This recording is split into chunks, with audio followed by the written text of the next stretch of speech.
बिस्मिल्लाहिर्रहमानिर्रहीम। अस्सलाम वालेकुम स्टूडेंट, आज हम फर्स्ट ईयर फिजिक्स से रेलिवेंट एक इम्पोर्टेंट टॉपिक को डिस्कस करेंगे और हमारे टॉपिक का नाम है वेक्टर्स एडिशन। स्टूडेंट, इस टॉपिक से रेलिवेंट आज हम इम्पोर्टेंट एमसीक्यूज भी डिस्कस करेंगे जो कि पेपर के पॉइंट ऑफ व्यू से बहुत ही ज़्यादा इम्पोर्टेंट हैं। तो चलते हैं अपने टॉपिक की तरफ। हमारे टॉपिक का नाम है वेक्टर्स एडिशन। तो वेक्टर एडिशंस को स्टार्ट करने से पहले हमें सिंपल मेथड का पता होना चाहिए कि सिंपल मेथड होता क्या है। स्टूडेंट, जब मैं 2 को 2 में ऐड करता हूं तो मेरा आंसर 4 आएगा। इसी तरह जब मैं 4 को 4 में ऐड करूंगा तो मेरा आंसर 8 आएगा। अब कहने का मतलब ये है कि 2 भी एक स्केलर नंबर है, ये भी 2 एक स्केलर नंबर है। जब मैं स्केलर को स्केलर में ऐड करूंगा तो मेरा आंसर 4 जो है वो स्केलर नंबर ही आएगा। इसी तरह 4 भी स्केलर नंबर है, ये भी एक स्केलर नंबर है 4। जब मैं इन दोनों को ऐड करता हूं तो मेरा आंसर 8 आएगा और ये भी एक स्केलर नंबर है। कहने का मतलब ये हुआ, सर जी जब स्केलर को स्केलर में आप ऐड करेंगे तो हमारा आंसर स्केलर नंबर आएगा। आई होप स्टूडेंट ये बातें समझ आ गई होंगी। स्टूडेंट, सिंपल मेथड को हम अरिथमेटिक रूल भी कहते हैं। तो यहाँ आप लिखोगे कि simple method is also known as arithmetic rule. तो also simple method is also known as arithmetic rule।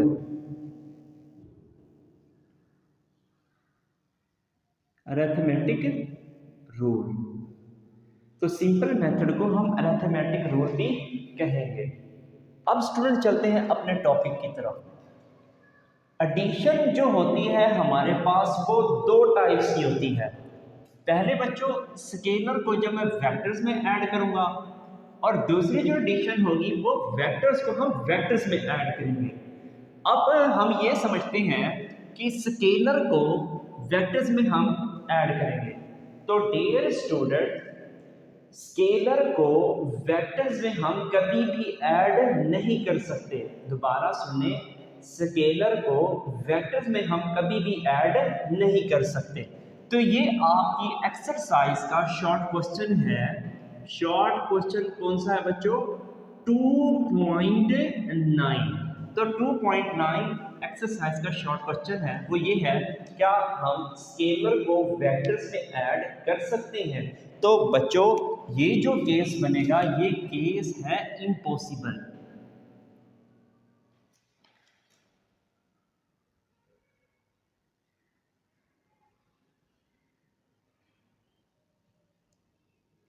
अब ये होता क्यों नहीं है, मतलब स्केलर को हम वेक्टर्स में क्यों नहीं ऐड कर सकते? तो स्टूडेंट, इसका आप आंसर लिखकर आएंगे कि स्केलर और वेक्टर जो है ये टोटली डिफरेंट क्वांटिटीज होती हैं। तो scalar and vectors are totally different quantity. तो आप लिखोगे scalar and vector are totally different quantities।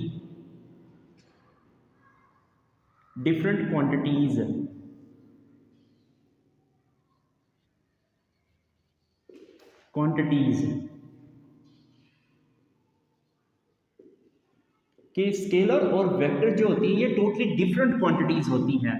अब नेक्स्ट पॉइंट आप ये लिखकर आओगे कि स्केलर और वेक्टर दोनों नेचर में डिफरेंट होते हैं। तो scalar and vectors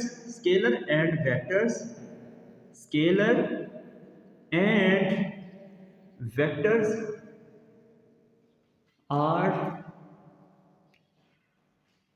different in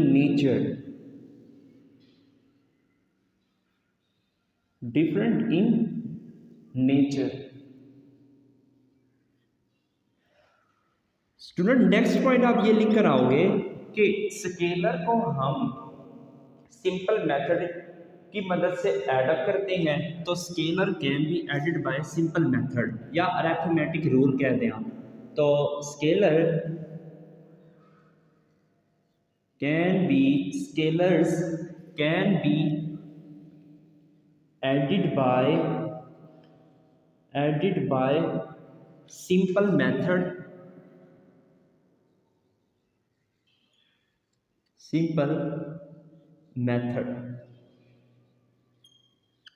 जबकि स्टूडेंट वेक्टर्स को हम ग्राफिकल मेथड से ऐड अप करते हैं और वो ग्राफिकल मेथड हमारा हेड टू टेल रूल कहलाएगा। आगे हम इसको अंडरस्टैंड करेंगे कि vectors can be added by graphical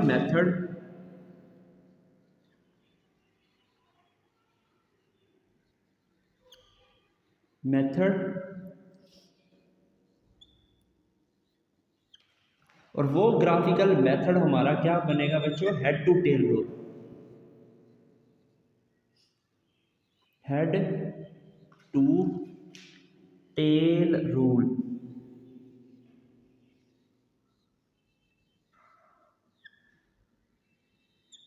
head to tail rule की मदद से हम वेक्टर्स को ऐड करते हैं। स्टूडेंट अब हम नेक्स्ट चलते हैं कि वेक्टर्स को वेक्टर्स में हम ऐड कर सकते हैं। तो ये हमारे पास एक पॉसिबल केस है कि वेक्टर्स को हम वेक्टर्स में ऐड कर सकते हैं। तो यहाँ पे आप लिखोगे पॉसिबल।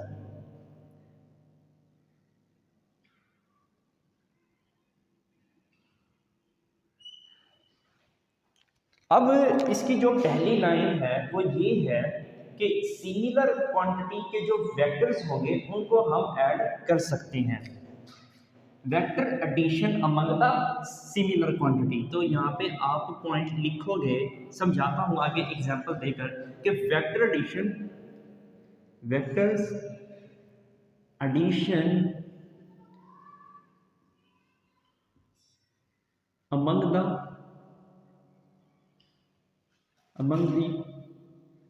Similar quantity.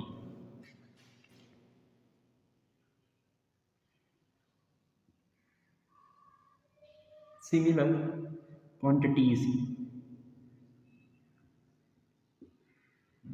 कि वेक्टर एडिशन जो होती है वो सिमिलर क्वांटिटीज होनी चाहिए, तभी हम उस वेक्टर्स एडिशन पॉसिबल होगी हमारी। दोबारा सुने कि सिमिलर क्वांटिटीज हमारे पास होंगे, सिमिलर क्वांटिटीज की जो वेक्टर्स होंगे उन्हीं को हम ऐड कर सकते हैं। अब बच्चों इसकी एग्जांपल ये होगी कि लेट्स सपोज बच्चों मेरे पास एक फोर्स है, ठीक है, और दूसरे भी हमारे पास एक फोर्स है। तो इन दोनों क्वांटिटीज को हम ऐड कर सकते हैं क्योंकि ये सिमिलर क्वांटिटीज हैं। इसी तरह स्टूडेंट डिस्प्लेसमेंट को हम डिस्प्लेसमेंट में ऐड कर सकते हैं, ये भी हमारे सिमिलर क्वांटिटीज हैं। हाँ, अब बच्चों हम फोर्स को और डिस्प्लेसमेंट को कभी भी ऐड नहीं कर सकते, ये हमारे पास डिफरेंट क्वांटिटीज के वेक्टर्स हैं। डिफरेंट क्वांटिटीज के वेक्टर्स को हम कभी भी ऐड नहीं कर सकते, जबकि सिमिलर क्वांटिटीज के जो वेक्टर्स होंगे उनको हम ऐड कर सकते हैं। आई होप स्टूडेंट यहाँ पे आपको बातें समझ आ गई होंगी। अब नेक्स्ट स्टूडेंट चलते हैं एक इंपॉर्टेंट पॉइंट की तरफ, वो ये है कि वेक्टर्स को हम ग्राफिकल मेथड की मदद से ऐड अप कर सकते हैं। कि vectors can be added by graphical method called head to tail rule. Vectors can be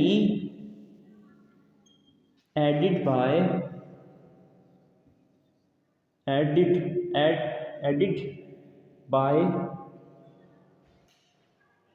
head to tail rule, head to tail rule या ग्राफिकल मेथड लिख दें आप, या head to tail rule, tail rule. अब ये head to tail rule क्या होता है student? Head to tail rule एक ग्राफिकल मेथड होता है। आप हेडिंग डालोगे हेड टू टेल रूल की, head to tail rule.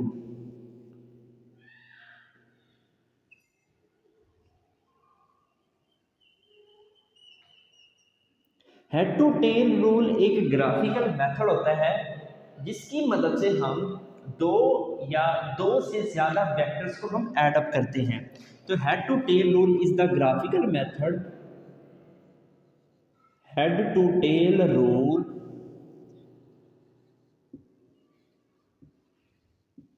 is the graphical method, the graphical method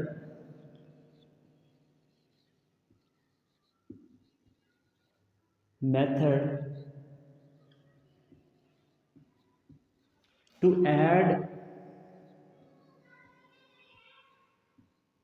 two or more vector, to add two, ये वाला टू नहीं आएगा, TWO आएगा, to add two or more vectors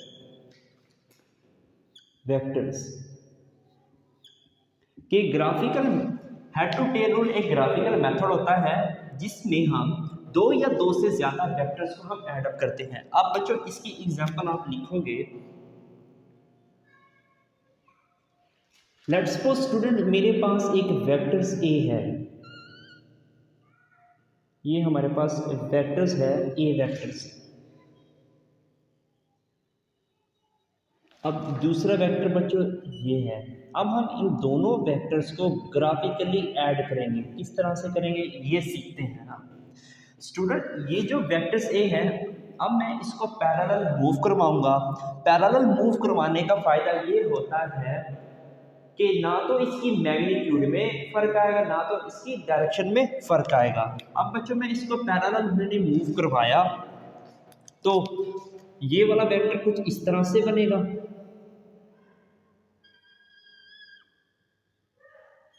ये vectors A आ गया, ठीक हो गया।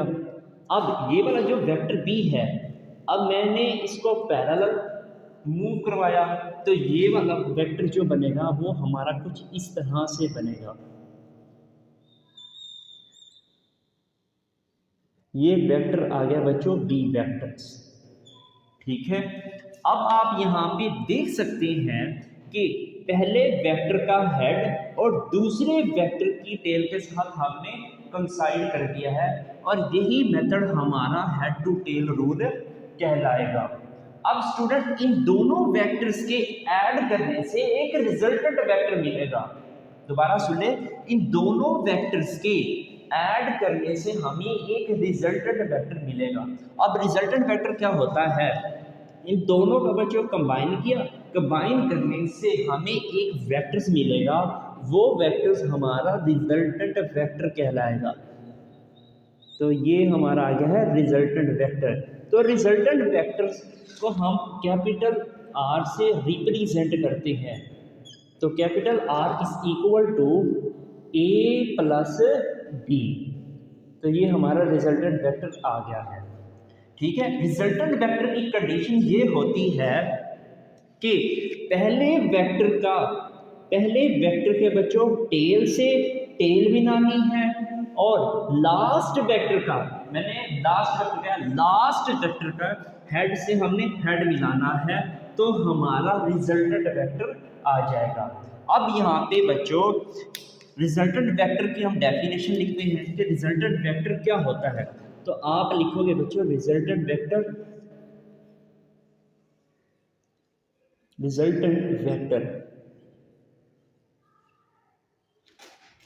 वेक्टर आएगा, ये एक आया ना, वेक्टर एक ही है ये, तो वेक्टर है। तो resultant vector is the single vector, के रिजल्टेंट वेक्टर एक सिंगल वेक्टर्स होता है। Resultant vector is the single vector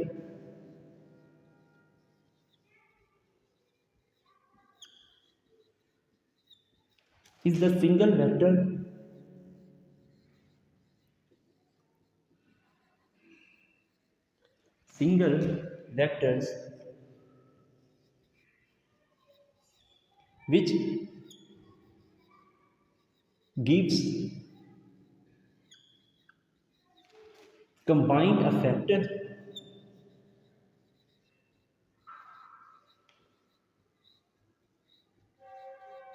when all vectors are given, when all vectors when all given vectors to be added, ये लिख दें, ये ज़्यादा best है। when all given vectors to be added, vectors to be added, to be added मतलब ये है resultant vector एक सिंगल वेक्टर आया है जो इन दोनों के कंबाइंड इफेक्ट से आया है, जो दिए गए वेक्टर्स के कंबाइंड इफेक्ट से जो चीज़ आई है बच्चों वो हमारे पास रिजल्टेंट वेक्टर आई। एक इम्पोर्टेंट पॉइंट मिल गया है, वो ये है कि वेक्टर्स को जब बच्चों मैं वेक्टर में ऐड करता हूँ तो मेरा जो वेक्टर आएगा, जो मेरा आंसर आएगा वो भी एक वेक्टर आएगा। दोबारा सुने, जब मैं वेक्टर को मैं वेक्टर में ऐड करूँगा तो मेरा एक रिजल्टेंट में भी एक वेक्टर ही आएगा। तो यहाँ पे मैं लिख देता हूँ कि जब मैं वेक्टर्स को वेक्टर में ऐड करता हूँ तो मेरा जो रिजल्ट होगा वो भी एक वेक्टर आएगा। कहने का मतलब ये है कि जब मैं बच्चों देखो वेक्टर्स को मैंने वेक्टर में ऐड किया तो मेरा रिजल्टेंट क्या है, वेक्टर ही आया ना। रिजल्टेंट भी एक जो रिजल्टेंट वेक्टर है वो एक्चुअली वेक्टर ही है। आई होप स्टूडेंट यहाँ तक बातें समझ आ गई होंगी। अब मैंने एक बात की थी, वो ये थी कि रिजल्टेंट वेक्टर की कंडीशन ये होती है कि पहले वेक्टर की हमने टेल के साथ टेल कंसाइड करनी है और लास्ट वेक्टर के हमने हेड के साथ हेड कंसाइड करना है। तो आप यहाँ पे लिखोगे कंडीशन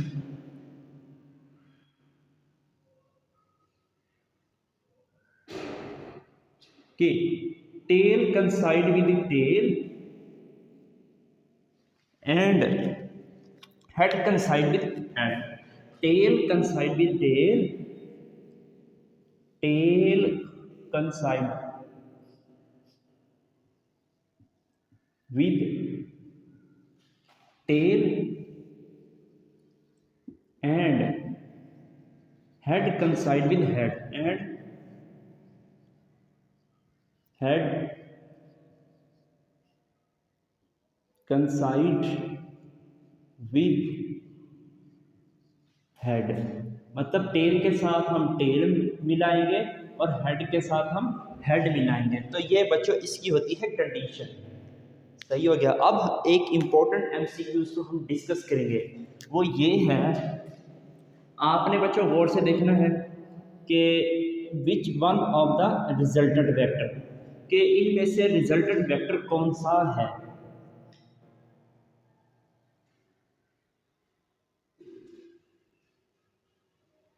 इसको बच्चों हम नाम देते हैं ए का, इसको हम नाम देते हैं बी का और इसको हम नाम देते हैं सी का। अब आप यहाँ पे गौर से देखें और बताएं कि इनमें से रिजल्टेंट वेक्टर कौन सा है। ऑप्शन है बच्चों ए वेक्टर, वेक्टर का सैंपल लाजमी होगा उधर गिवन के अंदर आपको, ठीक है। बी हमारे पास है बी वेक्टर्स और सी ऑप्शन है हमारा बच्चों सी वेक्टर और डी है बच्चों नन ऑफ दीज, ठीक है, नन। अब स्टूडेंट आप बताएं, गौर से देखें कि tail coincide with tail and head coincide with head. तो यहाँ पे आप देख सकते हैं कि टेल से टेल और हेड से हेड मैच कर रहा है, तो हमारा कौन सा ऑप्शन सबसे बेस्ट बनेगा बच्चों, ये वाला बनेगा। तो ये वाला आप क्या करके आएंगे, टिक करके आएंगे। आई होप स्टूडेंट यहाँ तक बातें आपको समझ आ गई होंगी। एक और इम्पोर्टेंट बात ये है कि हम कितने वेक्टर्स को ऐड अप कर सकते हैं, हम कितने वेक्टर्स को ऐड अप कर सकते हैं। तो बच्चों हम इनफाइनाइट वेक्टर्स को ऐड कर सकते हैं। तो ये भी एक इम्पोर्टेंट एमसीक्यूज है। Infinite vectors can be added, infinite vectors can be added, can be added, कि इनफाइनाइट वेक्टर्स को हम ऐड कर सकते हैं। आई होप स्टूडेंट यहाँ तक आपको बातें समझ आ गई होंगी। अब आप इसका स्क्रीनशॉट ले लें और नेक्स्ट चलेंगे।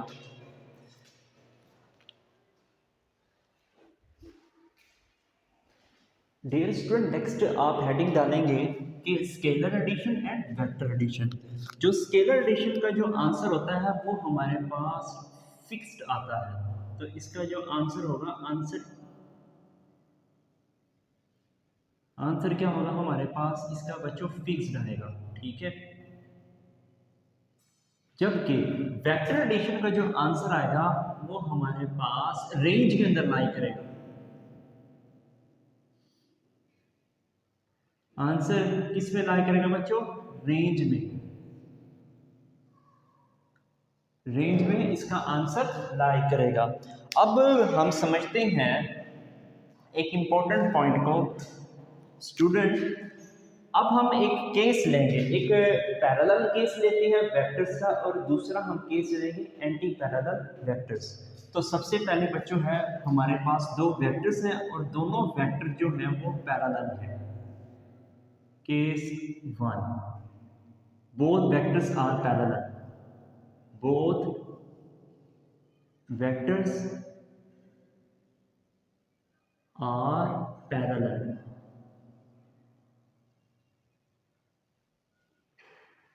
कि हमारे पास दो वेक्टर्स हैं और दोनों वेक्टर्स हमारे पास पैरेलल हैं। लेट्स सपोज स्टूडेंट मेरे पास वेक्टर्स ए है, वो ए वेक्टर हो गया, जबकि दूसरा वेक्टर्स है वो ये है, और ये दोनों वेक्टर जो हैं ये पैरेलल वेक्टर्स हैं।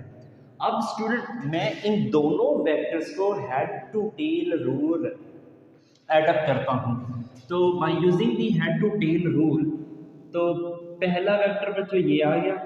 अब मैं इनको पैरेलल मूव करवाऊंगा, ना तो इसकी मैग्नीट्यूड में चेंज आना चाहिए, ना तो इसकी डायरेक्शन में चेंज आना चाहिए। तो मैंने इसको पैरेलल मूव करवाया पहले वेक्टर को, और बी वेक्टर को भी मैंने पैरेलल मूव करवाया। अब हेड टू टेल रूल बच्चे क्या होता है, पहले वेक्टर का हेड और दूसरा वेक्टर्स की टेल के साथ हमने कंसाइड करवाना है या मिलाना है। तो ये हमारे पास वेक्टर्स आ गया है बी। अब इन दोनों का जो रिजल्टेंट वेक्टर होगा वो ये बनेगा, क्योंकि टेल को हमने टेल के साथ रिजल्टेंट वेक्टर की और हेड के साथ हमने कंसाइड कराना है। तो ये रिजल्टेंट वेक्टर है बच्चों हमारा, जो इस लाइन के ऊपर ही है। तो मैंने थोड़ा साइड करके लिखा ताकि आपको समझ आ जाए। ये हमारा आ गया है रिजल्टेंट वेक्टर। तो रिजल्टेंट वेक्टर को मैं आर से रिप्रेजेंट करता हूँ, तो ए प्लस आ जाएगा पी। ठीक हो गया स्टूडेंट। अब मैं क्या करने लगा हूँ, अब मैं दूसरा केस लेता हूँ, केस 2। अब बच्चों दोनों वेक्टर जो है हमारे पास एंटी पैरेलल वेक्टर्स हैं, तो both vectors are anti parallel, both vectors are anti parallel.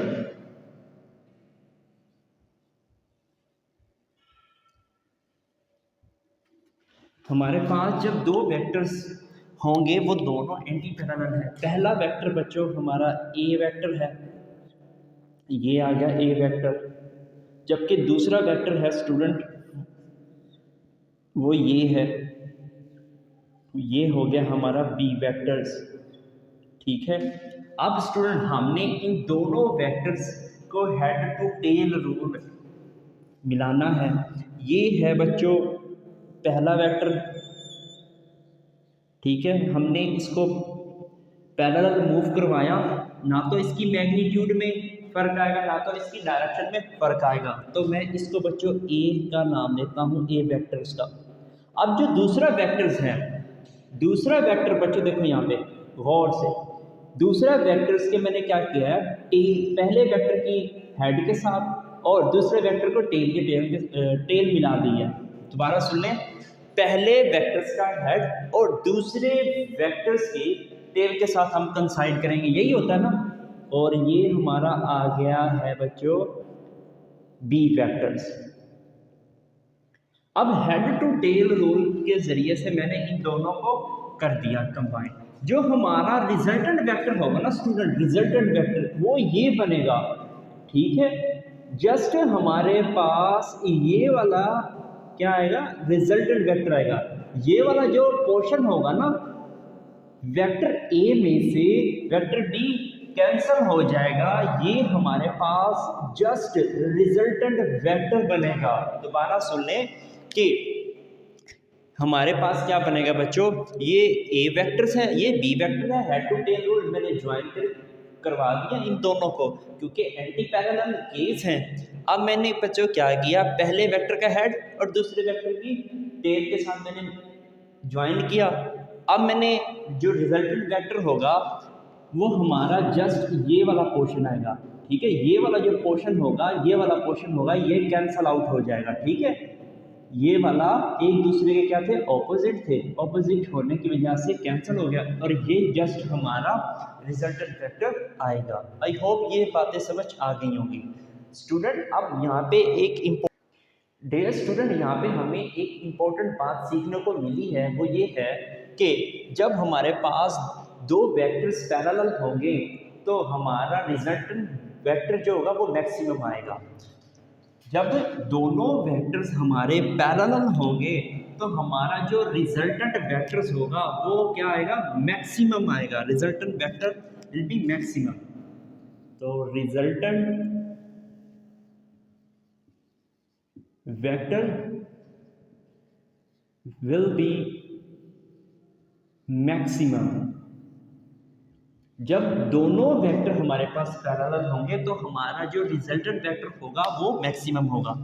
यहाँ पे स्टूडेंट एक बात सीखने को मिली है, ठीक है, एंटी पैरेलल के केस में, कि जब हमारे पास दो वेक्टर्स एंटी पैरेलल होंगे तो हमारा रिजल्टेंट वेक्टर जो होगा वो मिनिमम आएगा। तो resultant vectors will be minimum.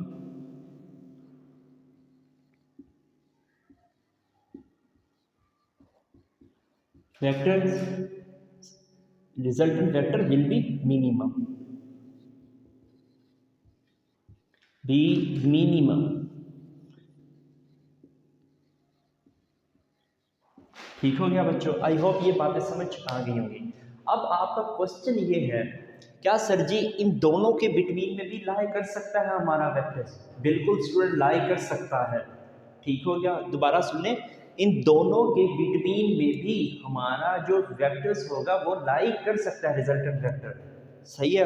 अब हम इंपॉर्टेंट एमसीक्यूज को डिस्कस करते हैं। एमसीक्यूज ये है स्टूडेंट, अब हम पहला एमसीक्यूज को डिस्कस करते हैं कि resultant of the following can be A vector is equal to 40 newton and B vector is equal to 30 newton. ये पेपर का एक इंपॉर्टेंट एमसीक्यूज है। तो इस एमसीक्यूज को सॉल्व करने के लिए हम बच्चों पैरेलल और एंटी पैरेलल केस लेंगे। तो सबसे पहले हम पैरेलल केस लेंगे, पैरेलल। तो पैरेलल के अंदर हमारा जो रिजल्टेंट होता है वो मैक्सिमम आता है। रिजल्टेंट मैक्सिमम कब आता है, जब मैं दोनों वेक्टर्स को बच्चे ऐड किया था। यहाँ पे आप देख सकते हैं, जब मैं दोनों वेक्टर्स को मैंने ऐड किया था तो हमारा रिजल्टेंट वेक्टर्स आया था। तो ए प्लस बच्चों बी वेक्टर्स, अब मैं इनको ऐड करता हूँ, 40 न्यूटन प्लस 30 न्यूटन। तो 40 को जब मैं 30 में ऐड करता हूँ तो हमारा जो आंसर आएगा तो वो आएगा 70 न्यूटन। इसी तरह बच्चों फिर हम एंटी पैरेलल केस लेंगे।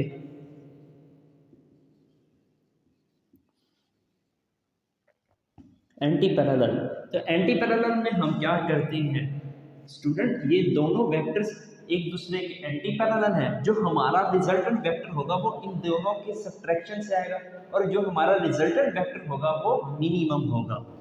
तो ए माइनस बच्चों पी, या आप इस तरह से लिख दो, ये ज़्यादा बेस्ट है, ए वेक्टर्स प्लस फिर माइनस बच्चों B vectors.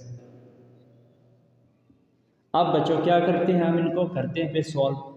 40 plus minus 30 which is equal to कितना कितना बनेगा बच्चों, 10 न्यूटन।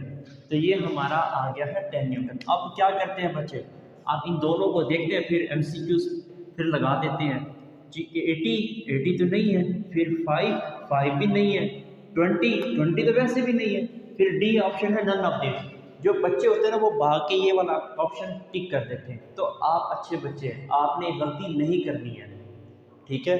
तो आपने करना ये है, मैंने आपको एक बात बताई थी कि वेक्टर एडिशन का जो हमारा रिजल्टेंट आता है वो रेंज में लाई करता है।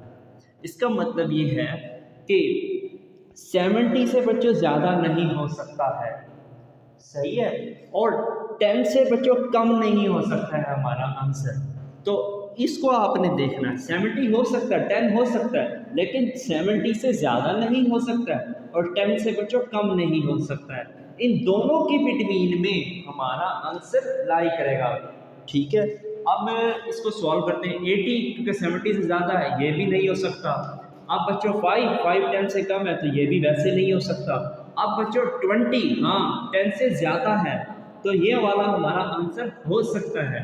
नन ऑफ दीज वैसे नहीं हो सकता, सही हो गया स्टूडेंट। अब नेक्स्ट एमसीक्यूज को हम डिस्कस करते हैं कि vectors can be added by, vectors को हम ऐड कर सकते हैं। अब जो बच्चे होंगे ना वो भाग के टिक करेंगे हेड टू टेल रूल, हम वेक्टर को हेड टू टेल रूल की मदद से ऐड करते हैं, ठीक है। तो ये आपने गलती नहीं करनी, आप अच्छे बच्चे हैं, सही है। तो आपने बच्चों बोथ ऑप्शन सिलेक्ट करनी है। क्यों भाई? क्योंकि vector head to tail rule भी बच्चों एक सिंपल मेथड की तरह, अरिथमेटिक रूल की तरह है, ठीक है। तो हेड टू टेल रूल भी हो सकता है और अरिथमेटिक रूल, ये दोनों हो सकते हैं। जब वर्ड आएगा ना कैन बी, तो ये दोनों आएंगे। अगर वर्ड यहाँ पे आता है are, vectors are added by, फिर बच्चों आपने क्या सिलेक्ट करना है? Head to tail rule. अगर वर्ड आ जाए कैन बी, तो आपने दोनों ऑप्शन बच्चों सी ऑप्शन सिलेक्ट करना है, कैन बी आ जाए, मतलब ये दोनों हो सकते हैं। अगर आ जाए यहाँ पे आर का वर्ड, तो आपने कौन सी ऑप्शन सिलेक्ट करनी है? फिर बच्चों हेड टू टेल रूल आपने सिलेक्ट करना है। अजान हो रही है। लास्ट में हम एक और इम्पोर्टेंट, डेयर स्टूडेंट, लास्ट में एक इम्पोर्टेंट पॉइंट रह गया था, वो ये था कि vector addition hold the commutative property. जो वेक्टर्स एडिशन होती है वो कम्यूटेटिव प्रॉपर्टी को ओबे करती है। अब हम इसको थोड़ा सा प्रूव करते हैं। ये हमारे पास बच्चों एक वेक्टर्स है ए, इसको वेक्टर्स ए का नाम देता हूँ। अब मैंने इसको बच्चों हेड टू टेल रूल मैंने ज्वाइन करना है। जो हमारा बी वेक्टर है वो ये वेक्टर्स हो गया, ये हमारा बच्चों बी वेक्टर्स आ गया है। अब जो रिजल्टेंट वेक्टर होगा पहले वेक्टर की टेल के साथ और लास्ट वेक्टर की हेड के साथ हम कंसाइड कर देंगे। ये हमारा रिजल्टेंट वेक्टर आ गया है। Resultant vector R is equal to A plus B vectors. अब स्टूडेंट ये वाला जो वेक्टर्स है इसको मैंने पैरेलल मूव करवाना है, तो मैंने इसको बच्चों पैरेलल मूव करवाया। ना तो इसकी मैग्नीट्यूड में फ़र्क है, ना तो इसकी डायरेक्शन में फ़र्क आएगा। तो ये हमारा आ गया बच्चों बी वेक्टर्स। अब स्टूडेंट ए वेक्टर को मैं पैरेलल मूव करवाऊंगा, ना तो इसकी मैग्नीट्यूड ना तो इसकी डायरेक्शन में कोई चेंज आएगा। तो ये हमारा बच्चों आ गया है ए वेक्टर्स, ठीक है। जो रिजल्टेंट वेक्टर होगा इन दोनों का वो क्या बनेगा, ठीक है। टेल के साथ टेल और हेड के साथ हेड मैंने कंसाइड किया, तो हमारा रिजल्टेंट वेक्टर यही बनेगा, ठीक है। ये वाला बनेगा पहले वाला। लेकिन स्टूडेंट इसका जो रिजल्टेंट वेक्टर है उसको हम कैसे रिप्रेजेंट करेंगे? पहला वेक्टर अब हमारा कौन सा बन गया बच्चों? बी। फिर मैं ऐड करूंगा ए वेक्टर्स में, तो स्टूडेंट रिजल्टेंट वेक्टर क्या हो गया है? A plus B and D plus A. तो ये दोनों बच्चों होल्ड करेंगे, मतलब ये है ये हमारी कम्यूटेटिव प्रॉपर्टी बनेगी। ए प्लस बी वेक्टर्स इक्वल होंगे बी प्लस ए वेक्टर्स के। ये हमारी कौन सी प्रॉपर्टी बनेगी? Commutative property. मतलब ये है कि वेक्टर एडिशन जो होगी, मतलब दोनों वेक्टर्स को मैंने ऐड किया और यहाँ पे भी दोनों वेक्टर्स को ऐड किया, तो हमारी कम्यूटेटिव प्रॉपर्टी होल्ड करेगी। आई होप स्टूडेंट आज आपको लेक्चर समझ आ गया होगा। अब आप इसका स्क्रीनशॉट ले लें।